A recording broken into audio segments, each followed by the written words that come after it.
Yes, we have an almost sunny morning, so it's great to see you all here today. And we have a special occasion, as always, with a great speaker and a different coffee service this morning.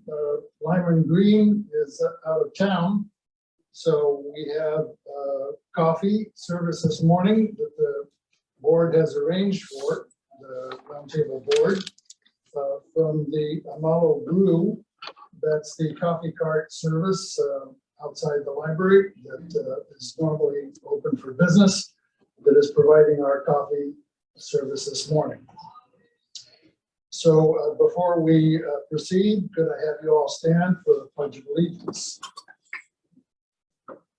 I pledge allegiance to the flag of the United States of America and to the republic for which it stands, one nation, under God, indivisible, with liberty and justice for all.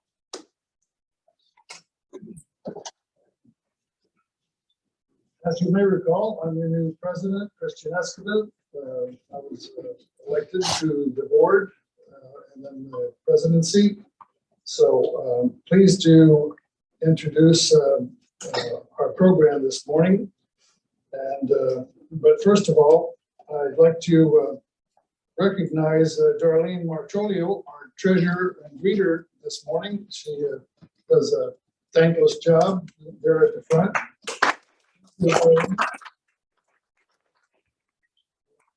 Susan Pop, who's usually there greeting also. Suzanne.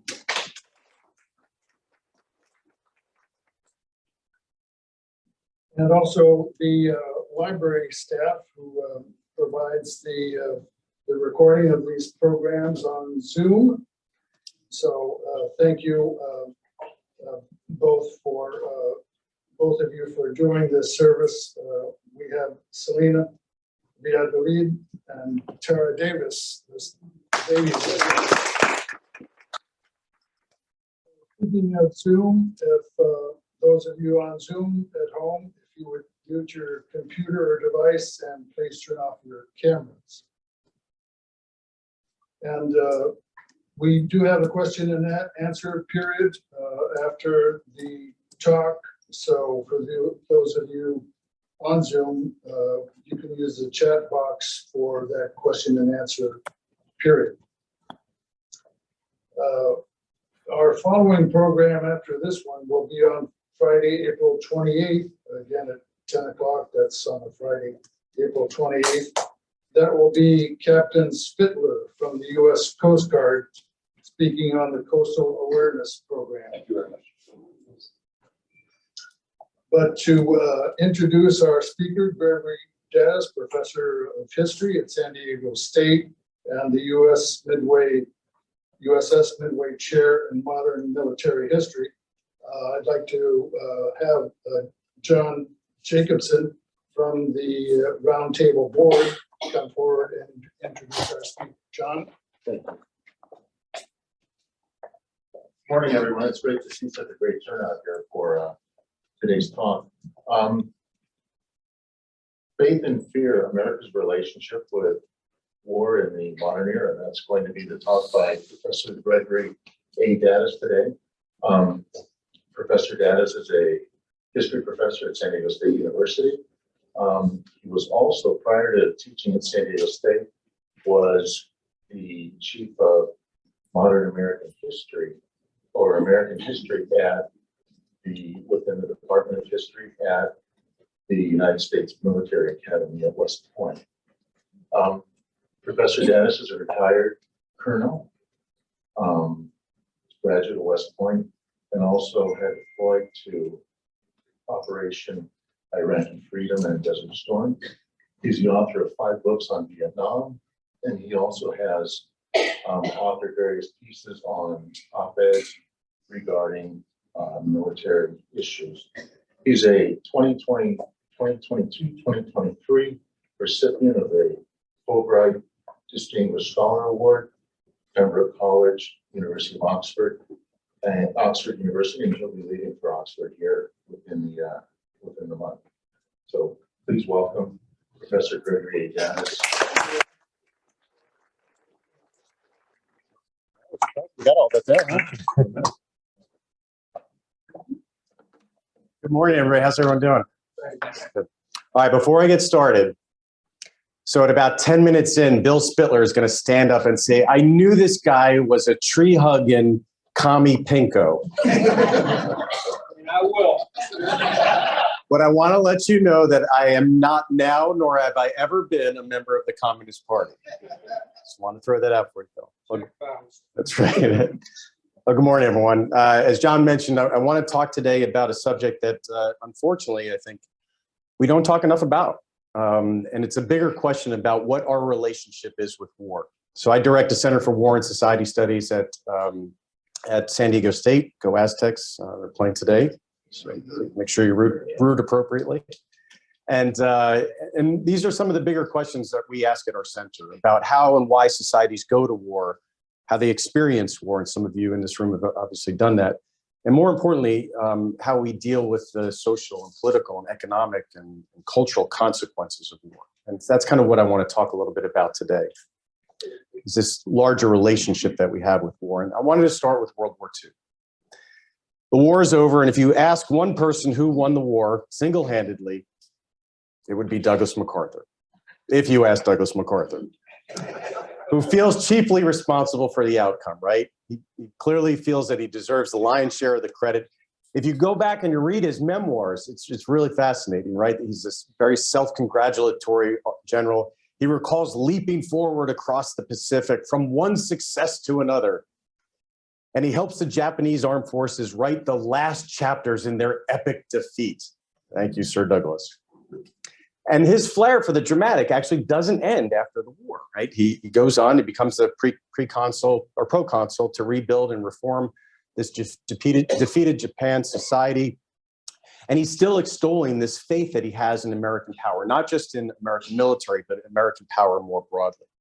And he talks about this transformative capacities and capabilities of the United States to reconstitute not just Japan, but the entirety of this new Asia that he's conceptualized, and to usher in, as he calls, a new revolution, which would restore the dignity and freedom of the common man in Japan and Asia. Again, this man does not think too small of himself, right? But he's not alone in this faith. It's really interesting. In 1947, he's still proconsul, and he brings out the head of the ACLU to go on a tour of Asia. And the report coming back from this ACLU director is effusive in this praise. He talks about how Japan was acting like a liberated country. And democracy, it seemed, had been hand-delivered by MacArthur himself to this benevolent power to a clearly grateful people, right? But this is really, really interesting because this faith in American power stands in stark contrast to the fears that American people held toward the Japanese people. But not just the Japanese people, but to Japanese Americans. So here is this amazing faith that we have in American power, and yet these intense fears are penetrating into the very fabric of our society here at home, to the point where under the War Relocation Authority, some 122,000 Japanese Americans, not Japanese, but American citizens, who are living on the West Coast are forced into internment camps. They're forcibly relocated, incarcerated into makeshift detention camps from Arizona to Arkansas. And these fears of internal subversion, despite this victory that we have in World War II, I would argue in some instances are based on very little more than racial prejudices, are running really, really deep in our society. The California Attorney General deems that the Japanese are an unassimilable people. And the Arkansas governor, who's receiving some of these internment peoples, are protesting the resettlement of enemies in of my country in my state. Again, these are not enemy Japanese, these are American citizens.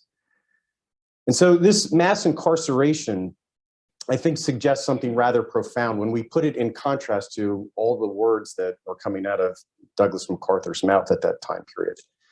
Because Americans, how they're seeing themselves at this inflection point of the 20th century, I think are really important, because despite this victory that we had in World War II and the confidence that inspired, these fears about Americans' place in the world persist. And I would argue, and I'm going to argue this morning, they persist to this day. You go back and listen to famed journalist Edward R. Murrow. Good night and good luck, right? He suspected, and this is right at the end of World War II, that seldom, if ever, has a war ended leaving the victors with such a sense of uncertainty and fear, and with such a realization that the future is obscure and that survival is not assured. Think about this. This is Edward R. Murrow, one of the most important journalists of the time, saying our survival is not assured. And in fact, if we go forward now a decade to 1957, MacArthur now is talking about how our government has kept us in a perpetual state of fear. We can ask ourselves how much MacArthur contributed to that. Kept us in a continuous stampede of patriotic fervor, which with the cry of a grave national emergency. We'll talk a little bit about the after effects of 9/11 in a bit, but we can see how this is still relevant, I would argue, to today. And so this rhetoric coming out of MacArthur, I think, intimates two important but kind of overlooked aspects and themes that are shaping our paradoxical relationship with war that's been with us ever since World War II. And that is a faith in and yet a fear of war. And these two tensions will come together in the aftermath of World War II and will stay with us, I would argue, to this day. Now, this is not to say that ideals and interests don't matter in our foreign policy. They clearly do. They have since the founding of our republic. If you go back and listen to Thomas Jefferson, I'll paraphrase him. He talked about how American foreign policymakers had wrestled with these competing ideas of what he called theory, the principles of liberty and democracy, and tastes. And that would be the hunger for commerce and open markets. And we can be pretty assured that we're still with that today, right? That our ideals of democracy and freedom oftentimes are in contrast with our desire for open markets and increased commerce. But as these founding fathers were debating America's place in the world, I think they were also placing their faith in the importance of liberal values. Right? And again, I would argue that's still with us today. This faith in the American experiment came easy, especially when the inheritors of these ideas came to believe that they were part of the chosen nation. We can talk a little bit, if you like, during Q&A about the role of God here in manifest destiny. But it's interesting, I think, because this faith in American liberalism that is still with us could also be incredibly fearful and incredibly intolerant of other political ideologies. And I think that's important for us to consider as well. So as Americans came out of the Second World War, and many did fear, that the United States, if they lost this burgeoning Cold War, that the nation wasn't going to survive. And we heard that from Edward R. Murrow. And so here, I think, were the inklings of a relationship between faith and fear that were going to inform US foreign policy for decades to come. We might have faith in our ideological exceptionalism. We believe, right, that we are an exceptional people. And yet, transposed with that is this fear that any threat to our ideology could undermine our global position. And thus, military force became integral to how we related with the rest of the world. Fear of failure, I would argue, reinforced a sort of fragile faith in what power might achieve. Now, Cold Warriors, I think, could embrace a faith that American expansion naturally improved the world. And I would argue that's still with us today, right? We kind of inherently believe as Americans that if we expand, it's going to be good for the world. We might ask how other people might see that. And we can talk about that again in the Q&A. While also fearing that the world was a dangerous place. And as I was going through kind of earlier national security strategies, at every point along the way during the Cold War and in the aftermath of the Cold War, the words dangerous place get repeated over and over and over again. Even in the aftermath of winning the Cold War, the national security strategies during the Clinton administration talk about how the world is an incredibly dangerous place. We just won the Cold War, and yet the world is just as dangerous a place as it was decades before. And so, because of this, I think you see policymakers from Harry Truman to Lyndon Johnson, from Henry Kissinger to Madeleine Albright, all attempting to balance this faith they have in American power with the fears that they have of this dangerous world in which we live in, or in which we live. And kind of working through how to balance this faith and fear as they're crafting US foreign policy. Now, what's important with all this is none of these policymakers during the Cold War are going to shy away from the supposition that war is useful. We believe in the utility of war. In fact, I would argue this goes all the way back to folks like Woodrow Wilson, right? If you think about Wilson, who campaigned in 1916 under the banner, "He kept us out of war," it didn't last long, right? We ended up in France not too long afterwards. But I think he kind of sets the tone for a lot of Cold Warriors in the aftermath of World War II, because Wilson, as pacifist as he might seem with the "he kept us out of war," he believed in the utility of raw military muscle. And the second global conflict of the 20th century, I think, left little doubt in most Americans' minds that the American primacy, it rested on the ability to wage war. And I think we're still kind of grappling with this today. Now, I'm not suggesting here, and this is where Bill is starting to get up and like, "Oh my God, he's a commie hippie, he's a commie hippie." Look, I get it. Power matters. It does. We have to deal with that very realist supposition, right? Power matters. It's the world in which we live. And when you go back and look at a lot of these Cold War commentators, they're insisting that international politics was a struggle for just that power. But there were instances where critics would kind of raise up and say, look, there are consequences in using raw power, and we need to be careful of this, that there can be blowback from using power, especially when you're overestimating threats. And one of the things that we will do in the Cold War era over and over again is, I would argue, overestimate our threats. And so we might suggest here that wielding this power has the potential sometimes to produce foreign policy crises rather than solve them. Okay, so where are we at here? Ideology matters, open access to markets matter, I think, but so too does our relationship with war and this tension that I mentioned between faith in and fear of. Now, all this is going to matter in the Cold War era, particularly because as we move from World War II, it ends, right? Because we now move into the atomic era. And fear takes on a very different role in the atomic era. We'll talk about this. So first, I want to talk about the secular faith that we have in war-solving U.S. foreign policy problems. I think this faith indelibly shapes our policy choices, especially when we undertake this larger global grand strategy of containing communism throughout the Cold War. I think throughout the decades, regardless of how different presidencies view this word containment, Americans are going to hold faith that this utilitarian approach to war, a rational means, is going to achieve these desired ends of containing communism. And yet, right next to that is fear.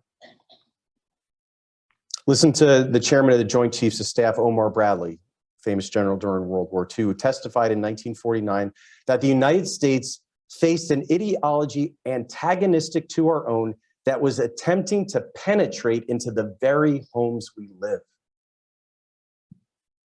The commies aren't out there, they're right here.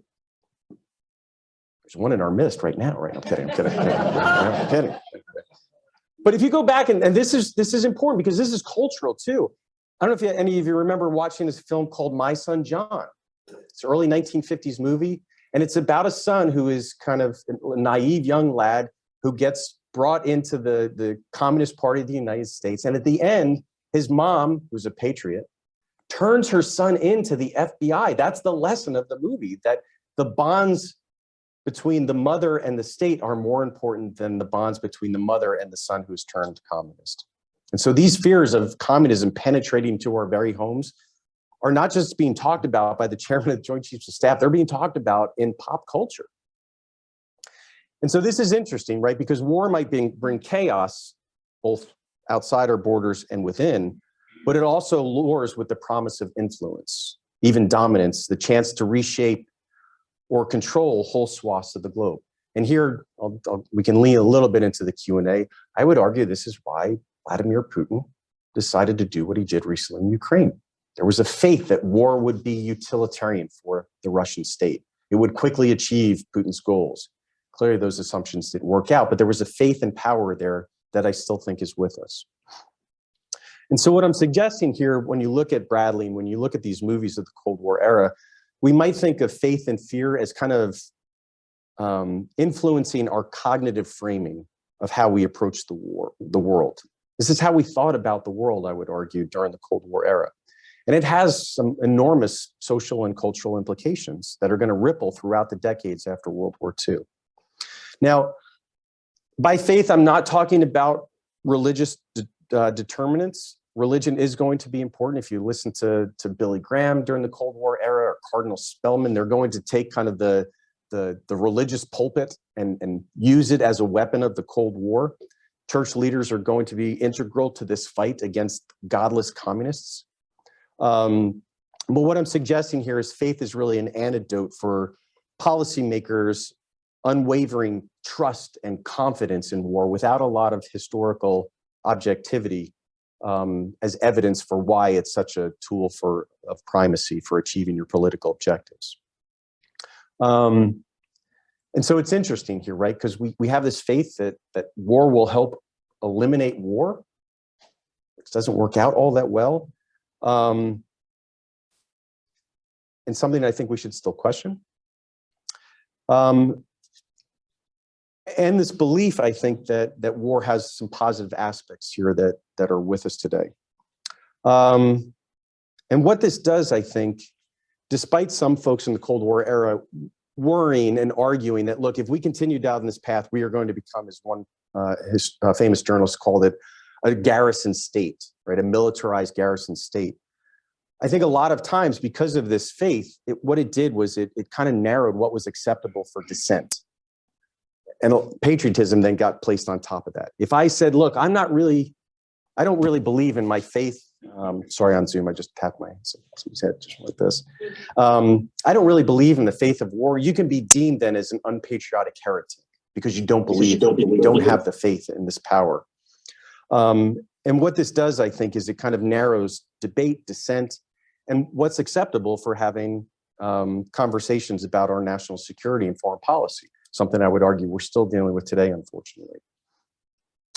And so terms like national defense and national security don't get really contested all that much. We just all kind of believe and accept what policymakers are telling us. And the policymakers and the policy piece of this are important, right? Because domestic politics is kind of how we run our foreign policy, which arguably then becomes a bit problematic. So here's the deal, right? I am not going to get up in front of you and run for congressman in Coronado and say, I believe that there are limits to American power.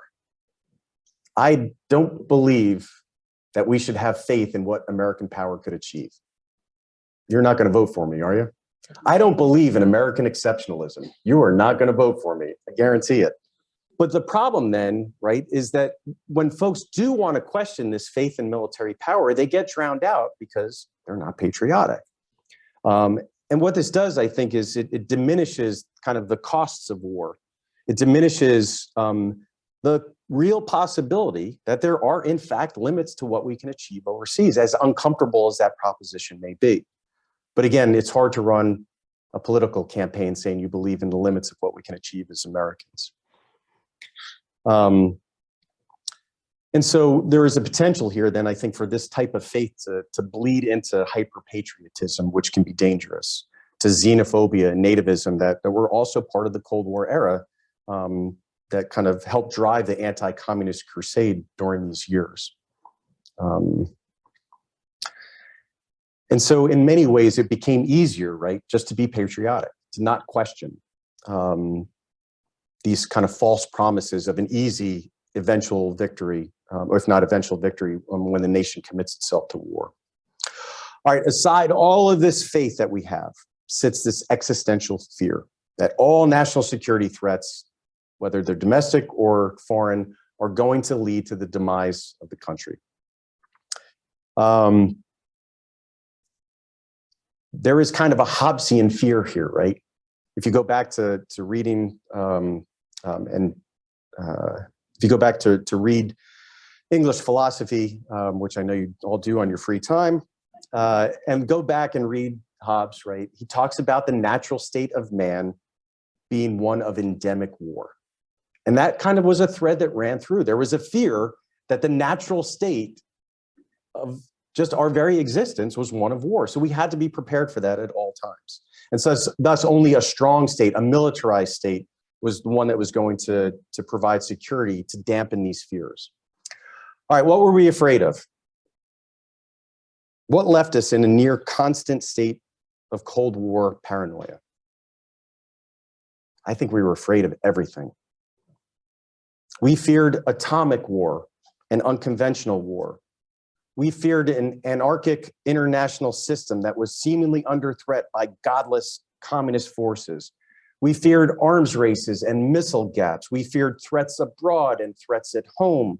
We feared depressions and recessions. We feared the future. We feared the past. We feared Soviet spies and Cuban revolutionaries. And worst of all, we feared each other. We displayed this kind of neurotic anxiety despite, again, winning the Cold War by some Americans' claims single-handedly, like MacArthur. And I think what this does is it bears out this kind of perpetually exaggerated fear. And we then don't think of the question, well, what is our power for? If our power for is just to dampen our own fears and then commit us to keep us safe from our fears, well, it doesn't never seem to work out that way, because the more we spent on defense and national security, the more fearful we became, which is a paradox I think we're still working through today. Now, historical precedence clearly matters here. I'm a historian, so I have to talk a little bit about history, right? History matters. Pearl Harbor is on the minds of most Cold War Americans.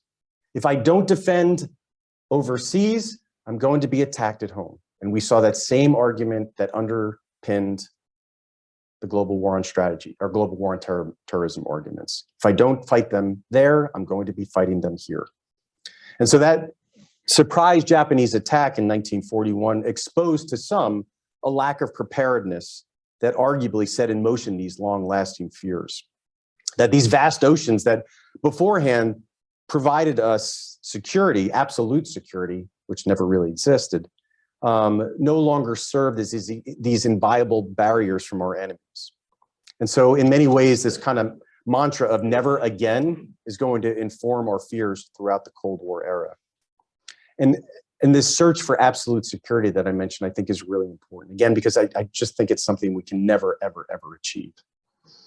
And what this then leads to is, for the first time in our history, an inability for our citizen soldiers to demobilize. We then have to have a standing army that is a global army for the first time in our history. This is at odds with the very ideals that were propagated by our founding fathers. Preparation for war would have to be continuous, an enduring activity that was embedded into our very way of life.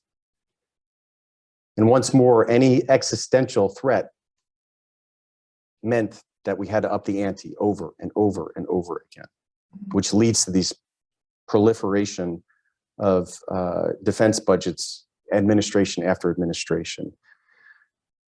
And at every point, we can see a justification for this. Communist expansion in Latin America, national and ethnic rivalries in Eastern Europe or in Southeast Asia, nuclear proliferation, all purported to destabilize the international system that we were in charge of. And we wanted thus maintain the status quo. Now, from another domestic political standpoint, this is also useful. We need to kind of realize this, right? That if I'm running for office, fear can be a powerful tool for persuasion and propaganda. This is not relevant at all today, I know. But listen to Senator Barry Goldwater from 1960, who argues that his fellow Americans might become slaves if the United States lost the Cold War to the Soviet Union. So what Goldwater was suggesting then is, look, you need to elect me because I will keep you safe. And if you don't elect me, you're all going to become slaves to the Soviet Union. So there's utility in that from a political campaign perspective, right? And of course, these imaginary fifth columnists could also burnish the credentials of those who were seeking to achieve national attention on the political stage. No other person does this better than the senator from Wisconsin, Joseph McCarthy, who exploits fears better than anyone else during this early Cold War era. He's a prime example of what I'm talking about here. And it's funny, right? When you go back and look at the records, his fellow Republicans are personally or privately reviling Tail Gunner Joe's antics, call him Tail Gunner Joe, but publicly were increasingly supportive of him because they saw that more and more Americans were swayed by this anti-communist message that he was putting out. We also need to acknowledge that fear is important for big business.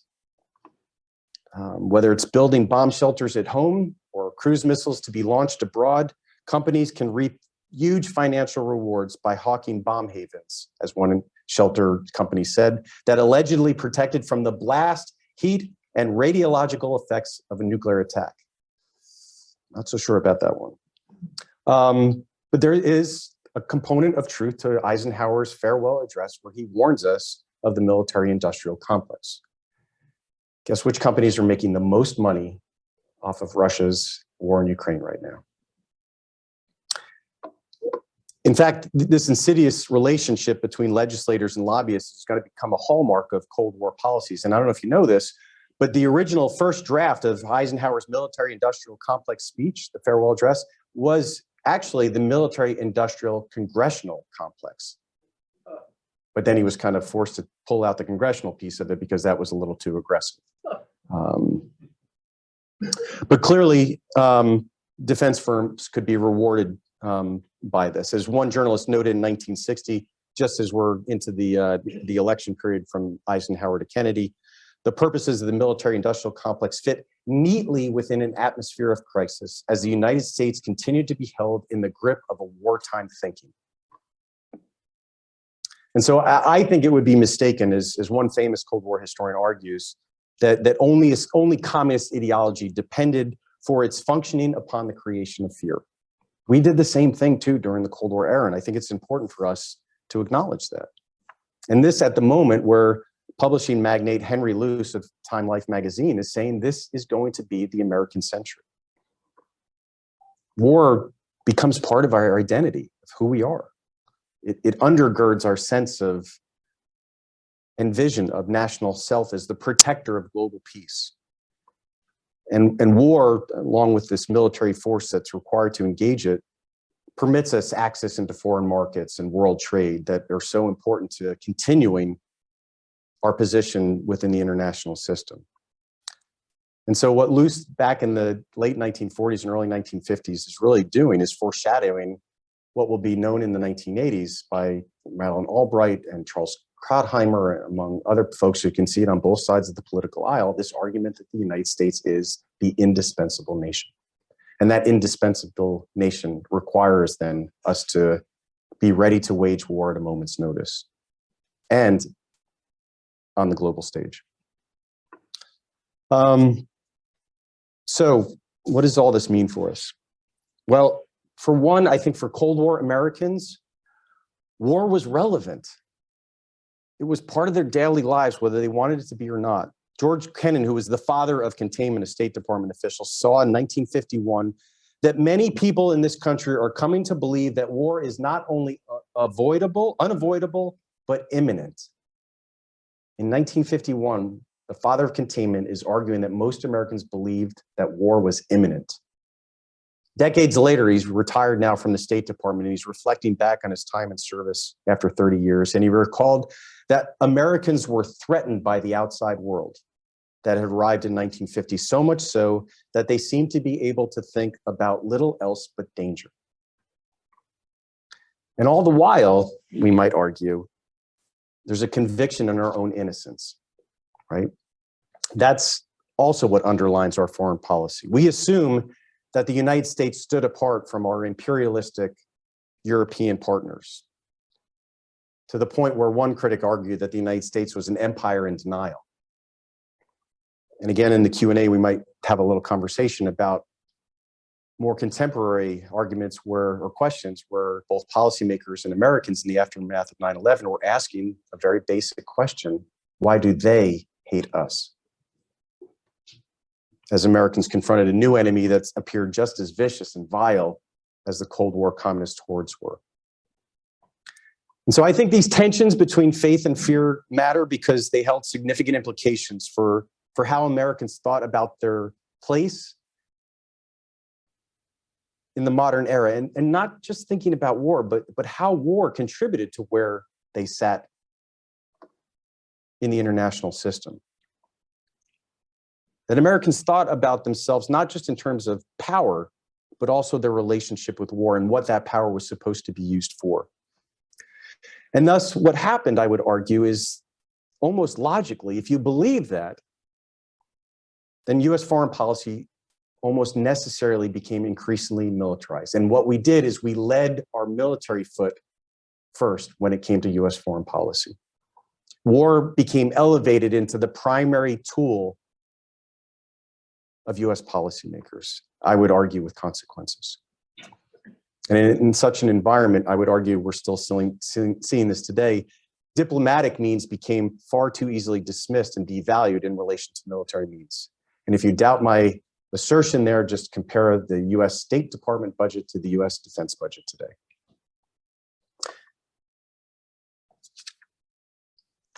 Okay.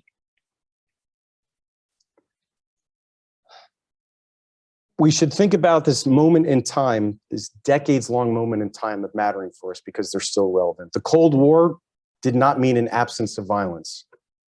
And far too often, the United States had a heavy hand in propagating that violence across the globe, in part because of this faith in and fear of war.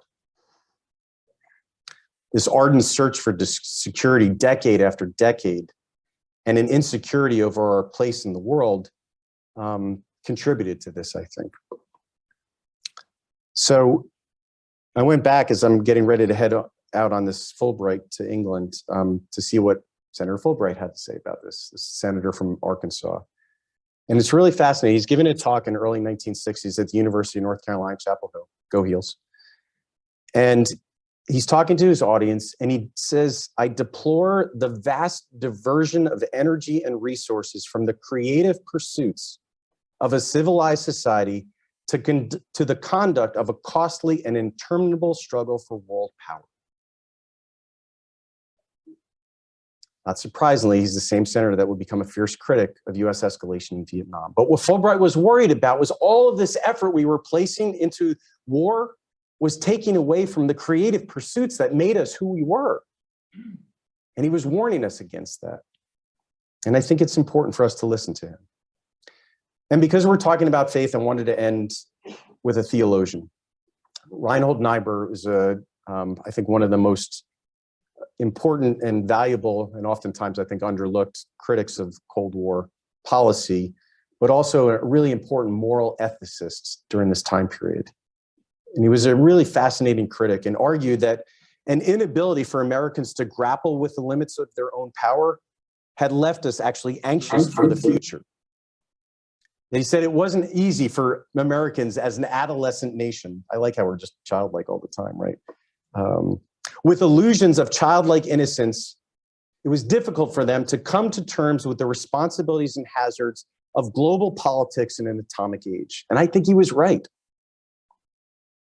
As he said, powerful nations like the United States tended to use the weak as instruments of their own purposes. Something we need to think about with our relationship with war. Because I think what he was suggesting back in the early 1950s rings true today. That this fear that the United States might not sustain itself as a global power, coupled with faith in that power itself, I think has left us incredibly dependent on war and all of its promises. And there are consequences for that. And we need to talk about it because it matters. War remains a part of who we are, even as more and more citizens may feel removed from it in our all-volunteer armed forces. And so ultimately, I think these interactions, what I'm suggesting, between faith and fear have the potential to lead into a spiral that undergird ultimately a continuing militarization of American foreign policy. Because we believe that war and military can solve all of our problems, and yet at the same time, we're so fearful that any weakness will lead directly to the end of our republic.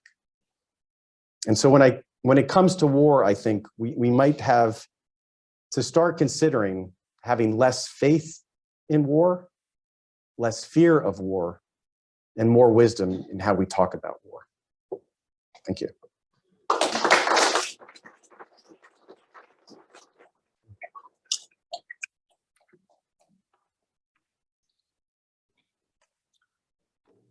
Not a commie. Thank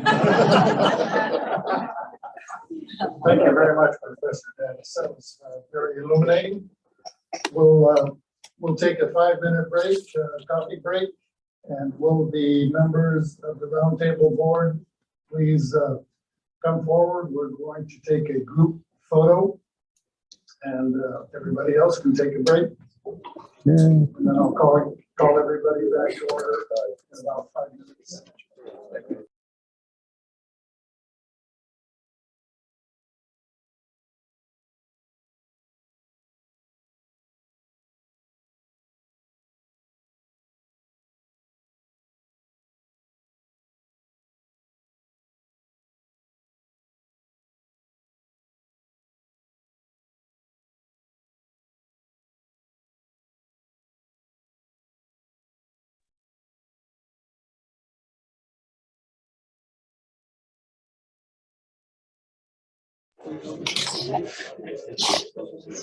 This is getting into the question and answer period. So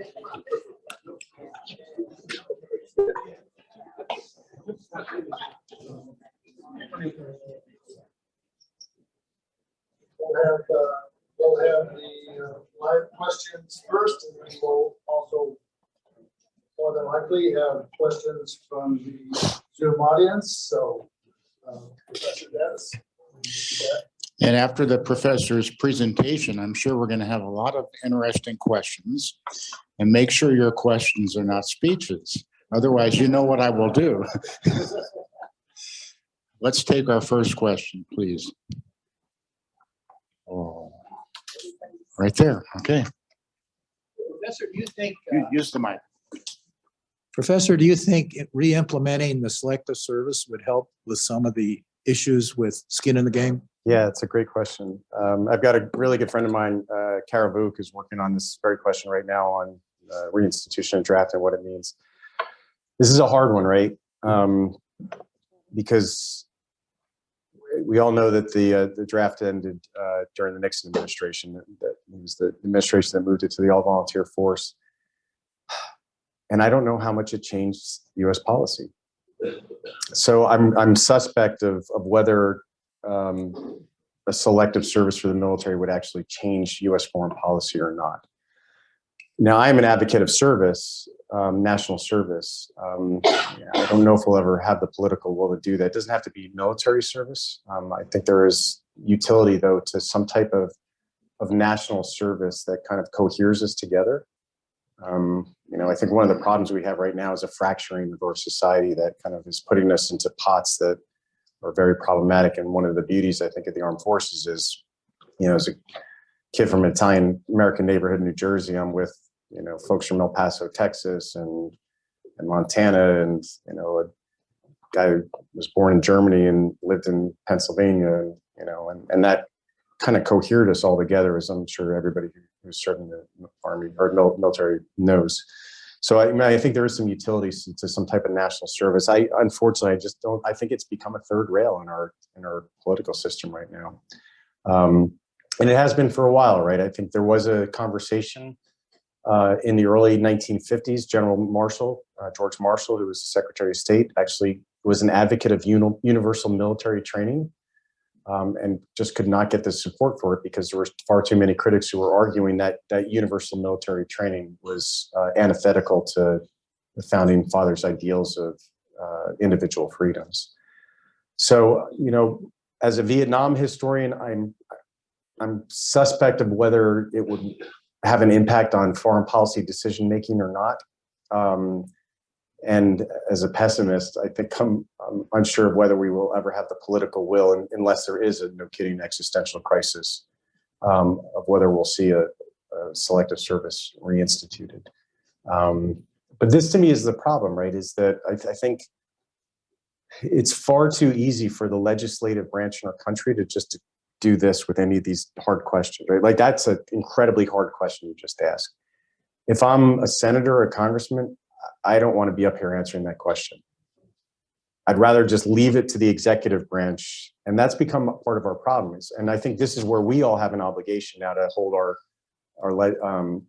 representatives' feet to the fire a little bit more, because they're unwilling to have these conversations among themselves because it's just easier to let the executive branch deal with foreign policy issues. And I think we've got to do a better job of forcing them to have debate on our behalf that is not partisan, that is smart, and find some courageous folks out there that are willing to not be labeled as unpatriotic because they want to have a conversation about hard things like defense budgets and selective service and those types of questions that we're just not having in society today. So that's a long way of saying I'm not sure. But I do think we should be having these types of conversations that we're unfortunately not having right now. And again, just looking back in that kind of moment where we're making this transition from the all-volunteer force to the selective, or from the draft army to the all-volunteer force. It was important to Nixon and Kissinger at that moment, but it really wasn't driving their foreign policy decisions and their decision to withdraw from Vietnam. Next question. You seem to be saying that our fears are unwarranted and that if we just stop worrying about it, stop building force, our problems would go away. There's nothing to fear. Is that right? No, I'm suggesting that whether are the fears warranted or not, and are we, if we were less fearful, would all our problems go away? And what I'm suggesting is I think we have a tendency to over-exaggerate our fears and over-exaggerate the threat, which then leads into this cycle of we're more fearful and we're more needy of military means. So let me give an example as a Vietnam historian. I think we overestimated the global threat of communism in Southeast Asia, which then led us into this long, costly war, more costly for the Vietnamese far than us here. Because we exaggerated the threat, that we weren't confident enough that the dominoes weren't going to fall in Southeast Asia. But they weren't going to fall. They didn't actually. And most importantly, if you go back and look at the destruction of the the Indonesian Communist Party, the ICP in Indonesia in 1965, before or just as we're sending ground combat troops to Vietnam, the largest communist party in Southeast Asia, it's a massacre. It's decimated. It doesn't exist. There are some scholars who are suggesting it was actually a genocidal policy inside Indonesia. So the largest domino in Southeast Asia, Indochina, was never going to fall because the largest communist party in Southeast Asia had been obliterated before Mel Gibson got there and fought at the Battle of Ia Drang. Right? So September and October is the destruction of the Indochinese Communist Party. The Battle of Ia Drang, the first major combat between U.S. ground combat troops and the North Vietnamese, is November. That domino just wasn't going to fall. And so I personally think, based on my research, that we exaggerated the threat, and that exaggeration led us to being fearful, and that fear led us to policies which were not as well thought out as I think they should have been. Next question. And I clearly didn't convince you. I'm sorry. Go ahead. If you want to follow up, go ahead. No, and I think that, and again, Communist Party is China and their friends, and Russia and their friends. Doesn't matter what party they and are inside. Agreed. And again, what I said at the beginning, right, is I'm not suggesting that power doesn't matter. It does. But when you look at Nixon's foreign policy, he realized that there was a potential threat from China and the Soviet Union. And when looked to solve that threat diplomatically, then rather through force, by reconstituting the Cold War construct and ensuring that there was no longer a bilateral relationship between the Soviet Union and the United States, but one that brought in China diplomatically and then created a triangle that where you could then use power, not just military power, but American power, to drive wedges in a way that would kind of undermine this larger camp that we were concerned about. Yes, sir. I noticed you referenced the residual fear coming out of World War II. And a lot of it was centered on the Japanese. Right. Our president at that time put them in the camps. Right. Correct? Yes, the War Relocation Authority was signed by Roosevelt. We didn't have any German camps. That's right. So I think a lot of the residual fear possibly came out of World War II because of the way we treated the Japanese. Yeah, I think so. And again, I think, you know, it's an important point because we have to acknowledge there are some racial components to our fears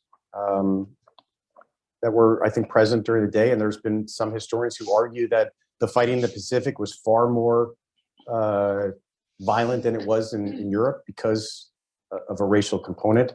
There's also just a practical component that there were speculators here in California that saw an opportunity to get Japanese Americans off some prime real estate in California. That is really disturbing. So there's some kind of practical components, as I mentioned earlier, where folks will be able to see a fear kind of broadening and take advantage of that fear.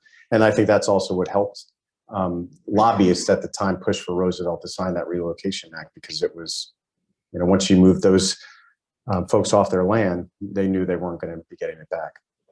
Next question. Thanks. You mentioned that if the State Department got more funding, that might be a positive thing. And I'm wondering if you could give some examples of what they could do with that kind of funding and how it would benefit us. Yeah. So this is where I think the mismatch is at play right now. And this is a historical mismatch. We saw in Vietnam, as just one example, that military power alone was not going to solve this problem, right? That there was an internal civil war that was occurring. There was external aggression from North Vietnam into South Vietnam. It was a very complex, complicated war. It always was. But there was a realization among American military commanders that we weren't just going to win this war militarily. There was also a major political component that had to be unfolding in parallel with the military effort. But the State Department had very little resources to do that. So then the nation building efforts, the civic action, the pacification, the political component to that fell to the military. We saw that happen in the aftermath of the 2000 invasion of Iraq, where the State Department had so few resources that the reconstruction effort fell to the military, which wasn't thinking at all about reconstruction efforts. It was thinking about winning the military conflict and then figuring out a way, it was known as phase 4 operations, to do the reconstruction effort. And in most of the original planning, it was, we're going to hand it off to somebody else because that's not what we do. The problem was there was nobody else that had the money to do what you were, going to do. So it was we do. That makes sense to you, right? You got it, right? So I think the problem to me is there's an imbalance, as we talked about off to the side, is one of the reasons I think when we lean too heavily and have that imbalance between military and diplomatic, or military and state, Department of Defense and state, is that when it becomes a military problem, then you're dealing with the symptoms of the problem. You're not dealing with the underlying causes of the problem. And I think there's a better balance in how we look at our foreign policy and have a more of an impact where state can have more of an impact and get at causes of problems rather than symptoms of problems. We might actually be more effective at far less cost. And we've got some wonderful, we have our Center for War and Society here at SDSU, and we actually have built up a relationship with the State Department. And if you're interested in talking about this more, I'd be happy to do so. And we bring in a mid-career Foreign Service officer. They come get their master's degree with us at SDSU. So they're an Aztec for life then, which is important. And then they go back out into the field, immediately go back out into the field, having read books about war and the consequences of war. So they're better able to do their job. And hopefully then we'll be able to better integrate with military officers, which is what we want, right? We want Department of Defense and State Department to be working together instead of working in silos. And so that's one of our initiatives with this program. We have the State Department is to bring in a mid-career officer, teach them for a year, get them a graduate level education, this type of stuff that we're talking about today, and then go back out and be better prepared to do their job on all of our behalf. Next question, Morgan. I can come back. As a history major myself at the Naval Academy and 25 years, and maybe I find it interesting that it's hard to sometimes have a conversation with Americans to your point, because it seems like so many people are just uneducated, wasn't taught in our schools properly. And I think a good book that comes is Daniel Immelwar's. I don't know if you read that, about the hidden empire. That's right. I didn't even know about. So if you could talk a little bit about that, like the educating of the people, because like, even if you say the Day of Infamy, everyone in this room probably just thinks of Pearl Harbor when that is a minor aspect of that day. Right.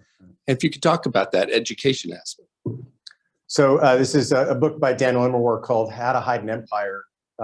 So there's an entire chapter on bat guano, if you want to talk about that, or do you want to pass over? No, we're going to pass over the bat guano. It's really fascinating. Like, so my daughter is actually read it. She's in a graduate program in Wisconsin. And she was like, I learned more about bat guano than I ever have.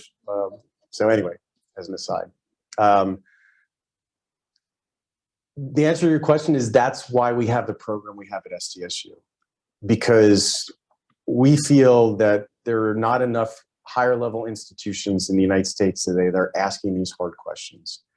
There are some, right? There's a grand strategy program at Yale and Johns Hopkins. There's an international security studies program at Georgetown. But they kind of look at the inputs of foreign, military and war and foreign policy. And what we want to do is kind of look at the consequences, the outputs of war, because we don't have enough conversation about it. And I see it with my students sometimes, right? That we'll have to start with what happened in Vietnam first before we start saying, okay, what can we learn from this experience? And, we're 50 years away from Vietnam, right?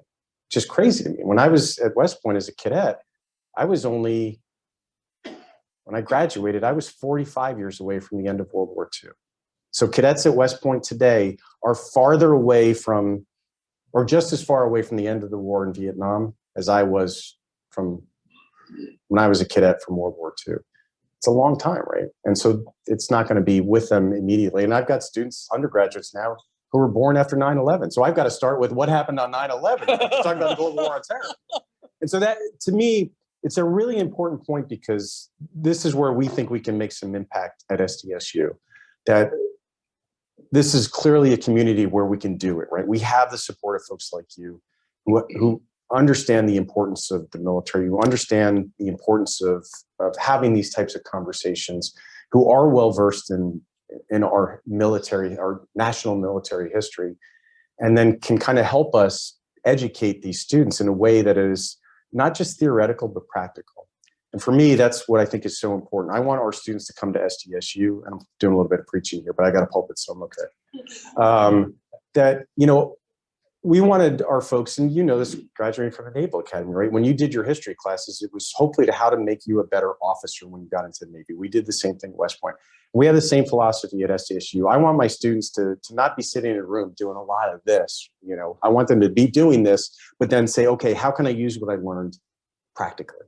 Whether it's high school teachers teaching here in the local community, or an Army officer that's going back out into the field, or a Foreign Service officer that's going to serve around the globe. I want that practical component, and that's what we're trying to achieve here. Because, quite frankly, as you noted, there's just not enough higher level institutions in the United States that are kind of leaning into talking about and comfortable about talking on this subject in an intelligent, kind of unemotional manner, right? And it gets emotional, right? If we're talking about war. Next question, Jim Kelly. Thanks for a great presentation, and excuse me for not rising. I want to return to the comment you made about overestimating the threat of communism. Xi Jinping is not just president of the People's Republic, he's secretary of the Chinese Communist Party. If they overtake us as the world's preeminent military power, if that happens, and also the largest economy, don't you think that they will be exporting their values to us? And do you think that will change To us, your opinion about overestimating the threat? Here's where I'm going to lean into the other side of the coin, which is the faith. I am pretty confident that communist Chinese ideals of how to craft and organize a society are not going to be all that relevant and inspirational to us as Americans. I just have that faith. I think I have confidence in us to not be kind of led down a path that seems inimical to our very founding ideals. Will we lose the support of our allies? Potentially, but if you look at international relations theory, I mean, there's always balancing that's going on, right? I mean, that's the reason why China and Russia are collaborating together right now, because there's they're balancing against Western European and American power in Europe right now. We've seen this over and over again, back and forth. I mean, the Chinese throughout the Cold War tried to export their ideals in Africa, in particular, as well as, of course, around Asia. In some instances, it was attractive briefly, some places not at all. I think we're always going to be in competition with others who think differently than we are. And to me personally, I think that's okay. The question I think we have to answer and wrestle with is competition doesn't have to lead to conflict. My concern that I've seen in some news pieces lately is talking about an inevitability of conflict with China. And I'm really, really hesitant to subscribe to that. We can be in competition with them economically, politically. I think that's fine. It's always going to be like that's just how international politics works. It's an arena, to paraphrase Theodore Roosevelt, right? We should be okay with that. Let's compete. Let's compete as hard as we can and as well as we can, and not be afraid of it. But I don't think that we have any. I personally don't think we have any concerns about communist Chinese ideology kind of infiltrating here into the United States. I personally have more faith in us and the values that we embrace that are kind of outside of the partisan news channels. I just think that when you hit local communities like this, I think we're all pretty confident who we are as Americans. Next question, Elizabeth. I'm glad you mentioned China, because that is my question. China, my understanding, does not have enough military to defend its own borders. About 15 different countries recently seen with what's going on with India. Mm-hmm. On the other hand, China, does it possibly have its own Chinese ideological / military industrial complex with the Belt and Road Initiative and the Confucius Centers in America? Absolutely. Yeah, they certainly do, right? And again, I don't think we should be surprised at this. I mean, powers, and I don't know if we want to call China yet a great power, but certainly a regional power. They're going to search for regional hegemony. It's just, I think, a natural order. And we do the same thing, right? Here in the Western Hemisphere, we want to be the regional hegemon in the Western Hemisphere. And it goes all the way back to the Monroe Doctrine. It has guided our U.S. foreign policy since the Founding Fathers, that we believe that the United States should be the regional hegemon in the Western Hemisphere. We shouldn't be surprised that China wants to do the same in their region. We shouldn't be surprised that Russia wants to do the same in Eastern Europe. And clearly that was the case in the aftermath of World War II, as these satellites were built around the borders of Russia proper. And so again, I think we seem to have this kind of odd relationship with others, right? We'll do something and we think it's fine. And then when others do the same thing, we're like, well, why are they doing that? We seek power. That's what states do. Other states seek power. That's what states do. And I think we just have to be okay with that in a way that hopefully is productive and finds points of collaboration rather than conflict. And so, yes, I absolutely agree. There is, without a doubt, an ideological component to Chinese foreign policy and Chinese approaches to their armed forces. But I would argue that that's really no different than anything we've seen in the last at least 50 years, if not 100. Next question. Could we make an argument that we have never won a war since World War II? We can, but Bill Spittler come up here and hit me, so. So Marilyn Young, who's this phenomenal scholar at New York University, she passed away a few years, NYU. She was like this tall, thick Brooklyn accent, just a fireball. She was awesome. And I was at a panel just before she passed away. We went to the Air Force's War College in Montgomery, right? Full stadium, like 200 colonels, brigadier generals from the Air Force. And she leans forward and her first words out of her mouth were, "You all haven't won a war since 1945. And all these colonels in the audience are like, and then she went on and she argued that, you know, the problem, and she did make that argument, and her argument was that we've had a very difficult time of specifically laying out our political objectives in a manner that is coherent and within the capacity of American military power to say that we've won a war. And then she would argue, well, we haven't even fought a war because we haven't declared one yet.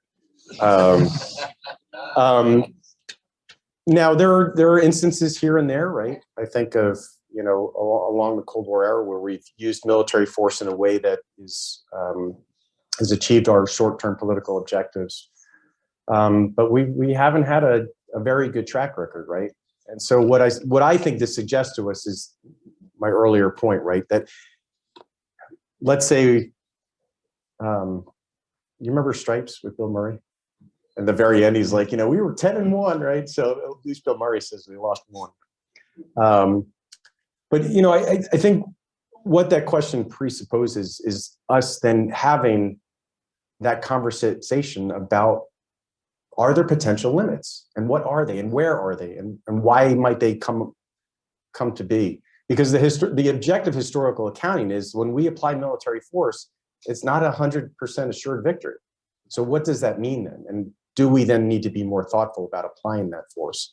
And then we can get a whole conversation about just how we define victory. And you know, I think the challenge of places more recently, like Afghanistan and Iraq, is we kept changing our definitions of victory over time, which made it much more difficult for senior military officers to devise a strategy to achieve those changing political objectives, which is something we also need to kind of wrestle with at some point.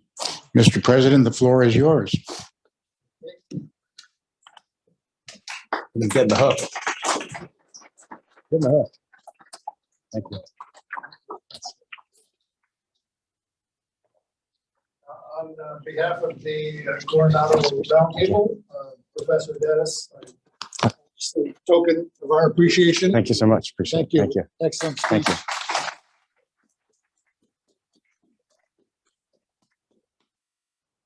So that concludes this program for members of the Roundtable Board. There's a luncheon afterwards. So if you could stick around for that. And otherwise, thank you all for coming. And again, next month, we will have another special program. Stifler, and we look forward to that.